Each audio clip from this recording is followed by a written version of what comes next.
तो मुझे कभी कभी क्या होता है, मैं जिक्र कर रहा था कि पश्चिमी दार्शनिक हुआ हाइडेगर नाम के, 20वीं शताब्दी की शुरुआत में ही जर्मनी की बात है, जब जर्मनी विश्व युद्धों की दुनिया में आ गया था, उस समय की बात है।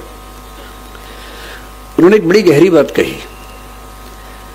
उन्होंने कहा कि हम लोग जिंदगी जीते रहते हैं, किसी से लड़ते हैं, किसी से प्यार करते हैं, फिर झगड़ा करते हैं, लड़ते हैं, सफल होते हैं, किसी को हराते हैं, किसी से हारते हैं, हारते हैं तो नफरत पाल लेते हैं, हराते हैं तो ये भाव मन में आता है कि मैंने हरा दिया, मैं विजेता हूं।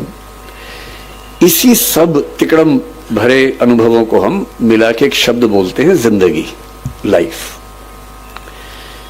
लेकिन कभी कभी ऐसा होता है जिंदगी में कि अचानक कोई इंसिडेंट होता है।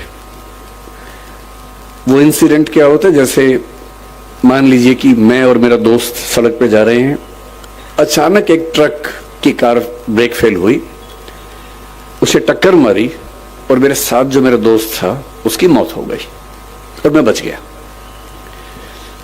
अब जो मुझे एहसास होगा, उस एहसास का मतलब है नथिंगनेस, शून्यता।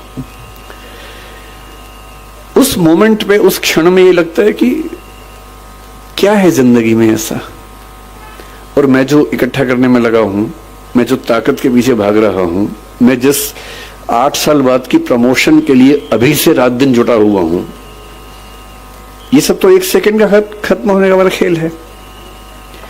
जिस जिंदगी का 1 सेकंड बाद का अता पता नहीं है, भरोसा नहीं है, कल सुबह में उठूंगा भी या नहीं ये भी नहीं पता है, और मैं ऐसी जिंदगी जी रहा हूं जो 10 साल बाद मैं ये बन जाऊंगा, 18 साल बाद मेरी प्रमोशन ये होगी, मैं सेक्रेटरी बन जाऊंगा या मैं हाई कोर्ट का जज बन जाऊंगा।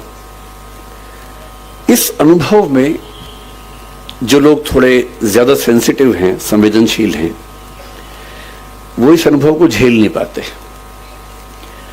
और उनके लिए इसी बिंदु पर टर्निंग पॉइंट आता है और वो जीवन का रास्ता मोड़ लेते हैं कि जब जीवन में कुछ भरोसा नहीं तो मैं इन निरर्थक चीजों के पीछे क्यों भागता रहूं, क्यों ना मैं किसी ऐसी सार्थक चीज की तलाश करूं जो अंततः मुझे सुकून देती हो।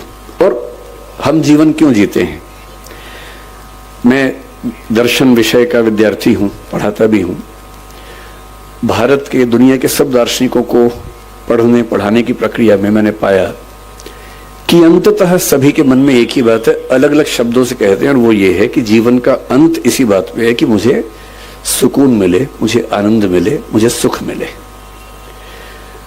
और सारे भौतिक सुखों के बाद देश की राजधानी की सारी ताकत को देखने समझने के बाद अगर उससे ज्यादा सुकून बारडोली के आश्रम में है, तो इसका मतलब है कि जीवन का सही अर्थ तो यहां आके खुलेगा, वहां तो नहीं खुलेगा।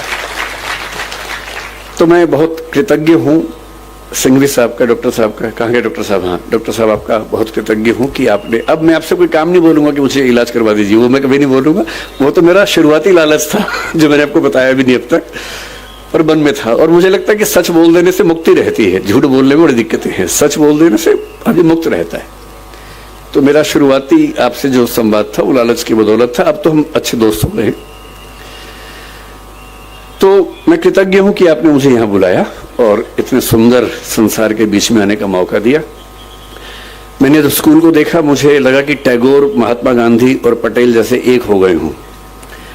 टैगोर के शांति निकेतन में जो सबसे सुंदर कॉन्सेप्ट मैंने देखा कि क्लासरूम के अंदर पढ़ाई नहीं करनी है, पेड़ के नीचे बैठना है, खुले में बैठना है, प्रकृति में बैठ के पढ़ना है। मैंने देखा कि यहाँ क्लासरूम में चेयर्स है ही नहीं, केवल छोटे से स्टूल है, वो उठाना है और पेड़ के नीचे चले जाना है, और जहां मन करे वहां बैठ के पढ़ना है। क्यों एक 4 दीवारी के अंदर बैठ के ही हम पढ़ाई करेंगे? महात्मा गांधी ने एक बहुत अच्छा विचार दिया था बुनियादी तालीम का, बुनियादी शिक्षा का, जो स्वावलंबन में जोर देता है, स्किल्स की ट्रेनिंग पर जोर देता है, मातृभाषा में शिक्षा पर जोर देता है। और मैंने पाया कि वो सारे के सारे सिद्धांत इस स्कूल के अंदर ठीक वैसे ही चल रहे हैं। और सरदार पटेल का तो आशीर्वाद जैसा आश्रम को मिला ही है, तो उनके प्रति तो कृतज्ञ होना वैसे भी बनता है। दूसरा, मैं थोड़ा सा मुरारी बापू साथ में है, उनका जिक्र करके फिर मैं अपने मूल विषय पे आता हूं, सरदार पटेल पर। मेरा आज तक ऐसा सौभाग्य नहीं हुआ कि मैं किसी कथा में जाके सुन सकूं, और मैं बहुत संदेह करने वाला व्यक्ति हूं, मैं बहुत विश्वास करने वाला व्यक्ति हूं नहीं। मैं ईश्वर को लेके भी उतना आग्रही नहीं हूं। मुझे फिलॉसफी पढ़ते पढ़ते ज्यादा संदेह मन में रहता है, बहुत ज्यादा। ईश्वर भी हैं या नहीं हैं तो कैसे हैं, वो सब सवाल मेरे मन में बहुत ज्यादा चलते हैं। पर मैं नास्तिक नहीं हूं, मैं अज्ञेयवादी हूं। अज्ञेयवाद का मतलब होता है कि मुझे पता नहीं ईश्वर हैं या नहीं हैं तो कैसे हैं, पर मैं संभावना मानता हूं कि वो हैं, और अगर दुनिया चल रही है तो हो सकता है कि उन्हीं की बदौलत चल रही होगी।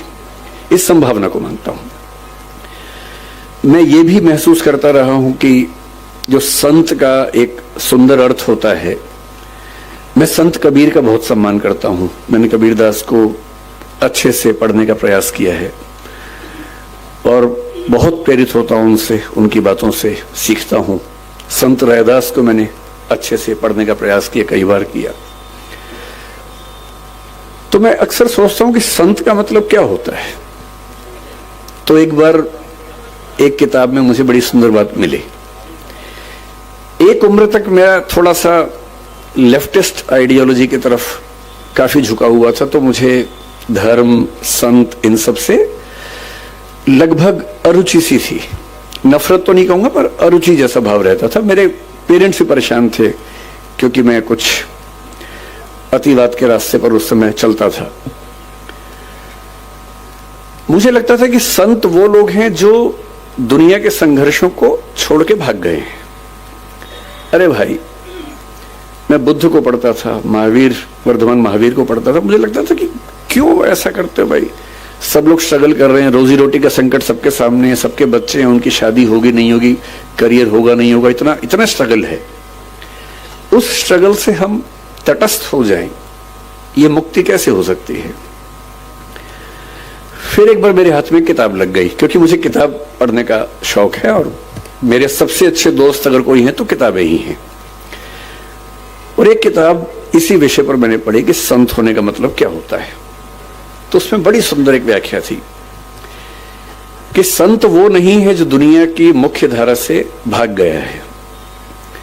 संत वो है जो जानता है कि अगर वो मुख्य धारा में उतर गया तो शायद सबको हरा देगा, पर वो उतरने से पहले ही जानता है कि सबसे जीत के भी कुछ हासिल नहीं होगा।